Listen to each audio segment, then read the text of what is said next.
Hello students. The story that I am going to discuss today is The Portrait of a Lady, written by Khushwant Singh. Khushwant Singh was an Indian author and politician, and his most famous work is undoubtedly Train to Pakistan, that recounts the pains and sufferings of the people of modern-day India and Pakistan after the partition.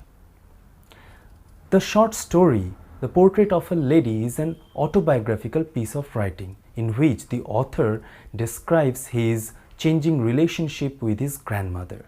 Let me give you a quick summary of the story, and at the same time I am also going to talk about different aspects of the story.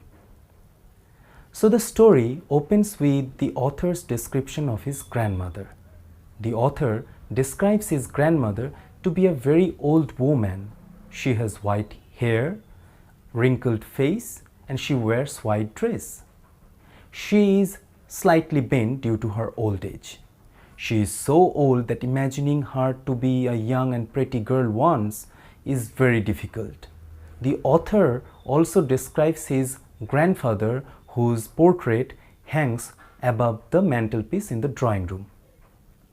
His grandfather looks almost 100-year-old, and as a result, imagining him to be a young handsome man once who could have a wife and children is very difficult.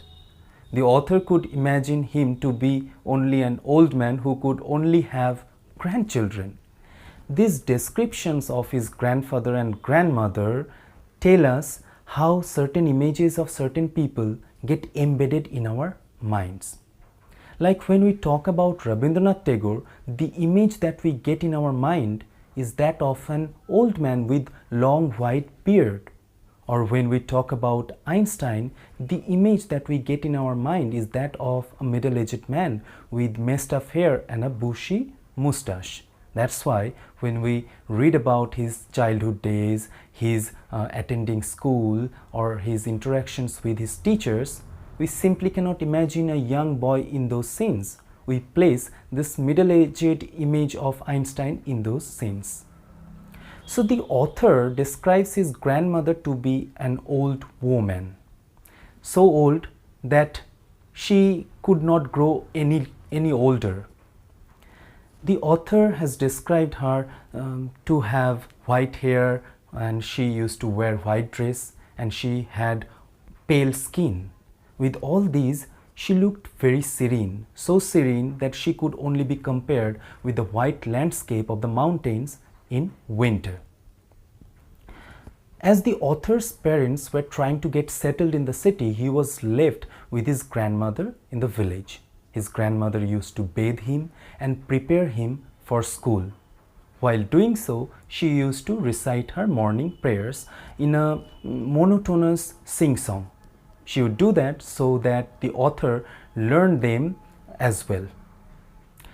After getting him prepared for the school, she would give him a stale chapati with butter and sugar spread over it as breakfast. After that, she would take him to the school that was attached to a temple.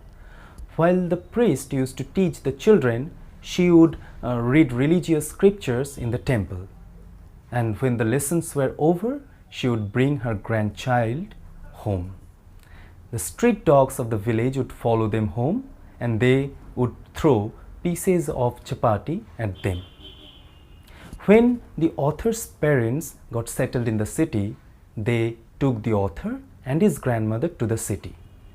This has been called a turning point in their relationship. The author now was admitted in an English school in the city, and the subjects he was taught at the school were English, mathematics, science, geography, etc. His grandmother did not approve of the subjects being taught at the school. She did not like the idea that he was not taught any religious scriptures at the school. She could not help him with his studies, and she could not accompany him to his school. This obviously hurt her very much. Moreover, when she learned that the author was given music lessons at the school, she found this idea to be very difficult to digest. She believed that music was the monopoly of beggars and harlots. Harlots means prostitutes, or baiji, that's what they call them. right? In Hindi movies, you may have seen certain women sing and entertain rich people. So they are called harlots. But his grandmother did not voice her protests. She rather became silent. Her silence was the protest. Her silence was her way of protesting against all these changes. When the author went to the university, he was given a separate room of his own. The common connection between him and his grandmother got snapped.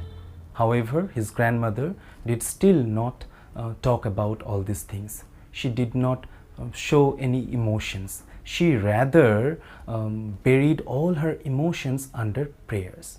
She used to spend spinning a spinning wheel all day long. She used to recite her prayers, and in the afternoon she started feeding the sparrows. Obviously she could not go out and feed the street dogs, so she started feeding the sparrows. She used to spend half an hour with the sparrows, breaking bread into small crumbs and throwing them at the sparrows. The sparrows were fearless. They would sit on her lap, on her shoulder, on her head, and she was not at all bothered by them. She rather would smile and softly rebuke them as if they were her children. These sparrows would create a veritable bedlam of chirrupings. Now, when the author decided to go abroad for higher studies, of course his grandmother did not like the idea. However, she still did not voice her disapproval. She rather buried herself into prayers. She came to the railway station to see him off. She hugged him, even kissed him on his forehead. The author believed that he might not see her again. When he would return from abroad, she might not be alive anymore. That's why he wished to cherish that last touch of her moist lips on his forehead. But when he actually returned from abroad, she was still there. In 5 years, it did not seem that she had grown any older. She did not show any outward emotion, but she was certainly happy. She was still reciting her prayers. In the afternoon, she collected women of the neighborhood and sang a song dedicated to homecoming warriors. She even beat a drum for hours. She had to be persuaded to stop because she was overstraining herself. Next morning, she was taken ill.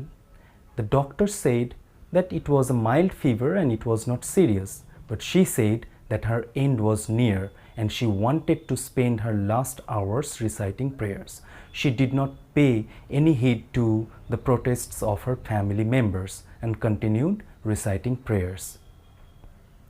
Soon, the rosary beads fell from her hands and she stopped chanting her prayers. She was dead.